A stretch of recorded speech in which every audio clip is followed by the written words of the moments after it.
आखिर क्यों मिला पितामह भीष्म को बाणों की सैया? जी हाँ दोस्तों, क्या पितामह भीष्म भी कोई पाप कर सकते थे? इतने धर्मात्मा पुण्यात्मा होते हुए भी पितामह भीष्म से कैसे इतना घनघोर पाप हो गया था, जिसकी वजह से उनको बाणों की सैया मिली? आज के इस वीडियो में हम इसी विषय पर बात करेंगे। लेकिन इस वीडियो को शुरू करने से पहले आपसे निवेदन है कि कृपया हमारे इस चैनल को सब्सक्राइब करके बेल आइकन अवश्य प्रेस कर देना, ताकि हमारे द्वारा बनाई गई सभी जानकारियां आपको सबसे पहले मिलती रहें।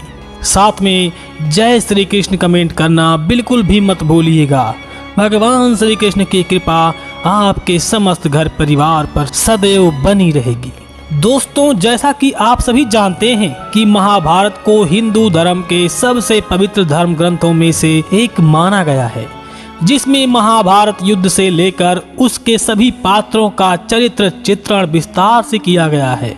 महाभारत के इन्हीं पात्रों में से एक थे पितामह भीष्म, जिन्हें वैसे तो धर्मपरायण माना जाता है, लेकिन फिर भी उन्होंने इस महायुद्ध में अधर्म के पक्ष का साथ दिया था। उन्होंने ऐसा क्यों किया, ये पितामह भीष्म ने खुद ही बताया था। परंतु हम आज जानेंगे पितामह भीष्म के जीवन से जुड़ा वो सबसे बड़ा रहस्य, जिसे जानने समझने के लिए महाभारत देखने वाले की जिज्ञासा सबसे ज्यादा रहती है। आखिर धर्म पर चलने वाले इस महान योद्धा को बाणों की सैया पर ऐसी दुखद मृत्यु क्यों हुई? क्यों करना पड़ा पितामह भीष्म को 18 दिनों तक बाणों की सैया पर इंतजार? महाभारत में वर्णित कथा के अनुसार युद्ध के 10वें दिन ही पितामह भीष्म अर्जुन के हाथों बाणों की सैया पर पहुंच गए। युद्ध कई दिन तक चलता रहा, लेकिन पितामह भीष्म घायल अवस्था में उसी तरह बाणों पर पड़े रहे। फिर युद्ध समाप्ति के 10 दिन बाद पांडवों सहित श्री कृष्ण पितामह भीष्म से आशीर्वाद लेने पहुँचे। श्री कृष्ण को देखकर पितामह भीष्म ने उनसे पूछा कि हे वासुदेव, कृपा कर मुझे ये बताइए कि मेरे कौन से कर्म का फल है, जो मैं इस तरह 18 दिनों से बाणों की सैया पर पड़ा हूँ। पितामह भीष्म की बात को सुनकर मधुसूदन मुस्कुराए और फिर उन्हीं से प्रश्न करने लगे, हे पितामह, क्या आपको अपने पूर्व जन्मों का ज्ञान है? इस पर पितामह ने उत्तर दिया, हाँ केशव, मुझे अपने 100 जन्मों के पूर्व ज्ञान है कि मैंने इन जन्मों में किसी का कभी अहित नहीं किया है। ये सुनकर श्री कृष्ण फिर मुस्कुराए और बोले, हे पितामह, आपने सही कहा कि 100 जन्मों में आपने कभी किसी को कोई कष्ट नहीं दिया है, लेकिन 101वें पूर्व जन्म में जो आपको याद नहीं है, इस जन्म की तरह ही आपने तब भी एक राजवंश में जन्म लिया था। उस जन्म में जब आप युवराज थे, तब एक बार आप शिकार खेलकर जंगल से निकल रहे थे। तभी आपके घोड़े के अग्रभाग पर एक सांप वृक्ष से नीचे गिरा।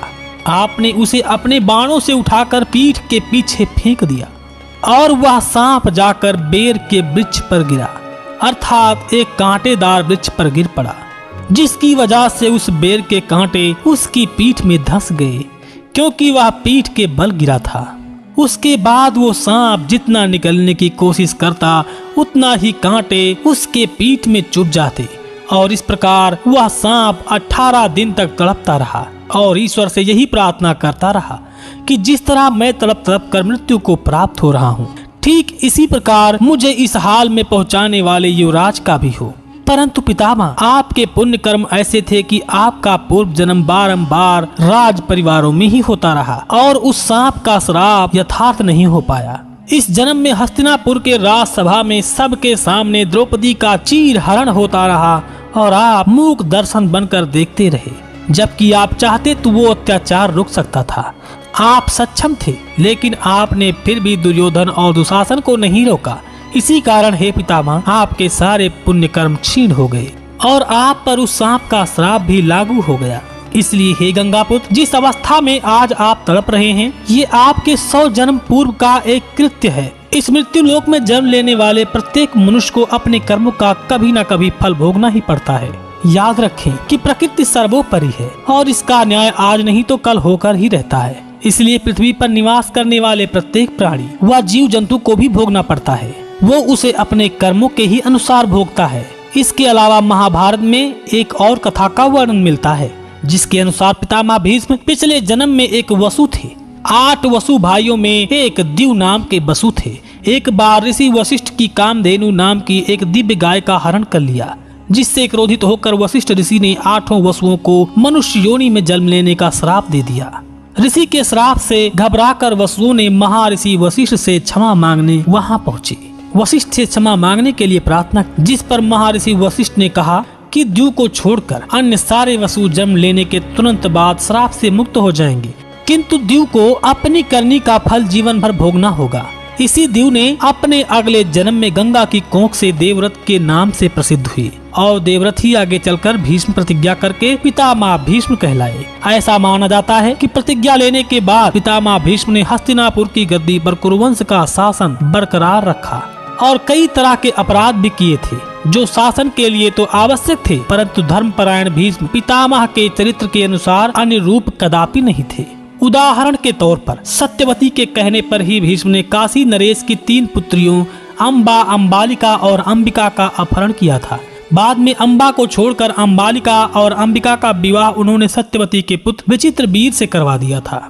गांधारी और उनके पिता सुबल की इच्छा के विरुद्ध भीष्म ने धृतराष्ट्र का विवाह गांधारी से करवाया था। इसके बाद गांधारी ने अपने नेत्रों पर कपड़े की पट्टी बांध ली थी। तो मित्रों, आशा करते हैं कि आज आपने उस कथा को जाना होगा जिससे बहुत से लोग अनजान थे कि पितामह भीष्म को क्यों मिली थी बाणों की सैया। अगर आपको ये कथा अच्छी लगी हो तो कृपया हमारे वीडियो को लाइक करके हमारे चैनल को सब्सक्राइब करना बिल्कुल भी मत भूलिएगा। साथ में जय श्री कृष्ण कमेंट करना बिल्कुल भी मत भूलिएगा। भगवान श्री कृष्ण की कृपा आपके समस्त घर परिवार पर सदैव बनी रहेगी। जय श्री कृष्ण।